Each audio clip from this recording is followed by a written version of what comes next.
আমি 2025 সালে মক্কাতুল মুকাররমা মদিনাতুল মুনাওয়ারাতে জিয়ারতে গিয়েছি। উহুদ প্রান্তরে গেলাম। উহুদের পাদদেশে সূরা মুজাদালার 22 নম্বর আয়াত, উলাইকা কাতাবা ফি কুলুবিহিমুল ঈমান, এই আয়াতটা যেই জায়গার মধ্যে নাজিল হয়েছিল আমি ওই জায়গার মধ্যে গিয়েছি। আলহামদুলিল্লাহ পড়েন। আশ্চর্যের বিষয় হলো উহুদের প্রান্তরে আমার নবী রক্তাক্ত হয়ে গেলেন। এমনভাবে রক্তাক্ত হলো, আমার নবীর সের মুবারক থেকে রক্ত জড়তে জড়তে দাড়ি মুবারকের মাথায় চলে এসেছে। দাড়ি মুবারকের মাথায় যখন রক্ত চলে এসেছে, রক্ত এখন পড়ে যাবে জমিনে। আমার আল্লাহ জিব্রাইলকে ডাক দিলেন, ও জিব্রাইল তুমি কই?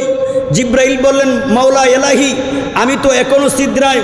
আমার আল্লাহ বলেন, জিব্রিল তুমি এখনো সিদরায়। আমার মাহবুবকে উহুদবাসীরাম রক্তাক্ত করে দিয়েছে। এই রক্ত মুবারক দাড়ি মুবারকের মাথায় চলে এসেছে। ও জিব্রাইল এই রক্ত মুবারক দাড়ি মুবারকের মাথায় চলে এসেছে। এই রক্ত মুবারক জমিনের মধ্যে পড়ার আগে আগে তুমি এই রক্ত মুবারক গিয়ে হেফাজত করো। বড় করে বলুন সুবহানাল্লাহ। জিব্রিল পৃথিবীতে 4 বার খুব দ্রুত গতিতে এসেছেন। এর মধ্যে অন্যতম একবার হলো উহুদের প্রান্তরে যখন আমার নবীকে উহুদবাসীরা রক্তাক্ত করে দিয়েছিল, ওই দিন জিব্রিল খুব দ্রুত গতিতে এই দুনিয়ার বুকে আগমন করেছিলেন। তো এই আয়াতটি নাজিল হয়েছে কোথায়? উহুদের প্রান্তরে। তো আমার নবী রহমাতুল লিল আলামিন কিছু সময় মাথাতে যখন প্রচণ্ড আঘাত পেয়েছেন, উহুদের পাহাড়ের মধ্যে আমার নবীর মাথা মুবারকটা কিছুক্ষণ সময় রেখেছিলেন। আমার নবী মাথা মুবারক উহুদের প্রান্তরে রাখার কারণে উহুদের পাহাড়ের মধ্যে আমার নবীর নকশা ধারণ করে আছে।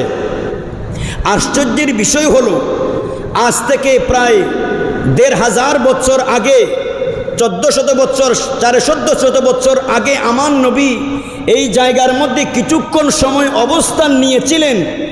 আল্লাহর কসম করে বলছি, এই জায়গার মধ্যে এখনো পর্যন্ত আমার নবী রহমাতুল লিল আলামিনের খুশবু বিদ্যমান রয়েছে। এই কথাটা আমি কারো কাছ থেকে শুনে বলিনি।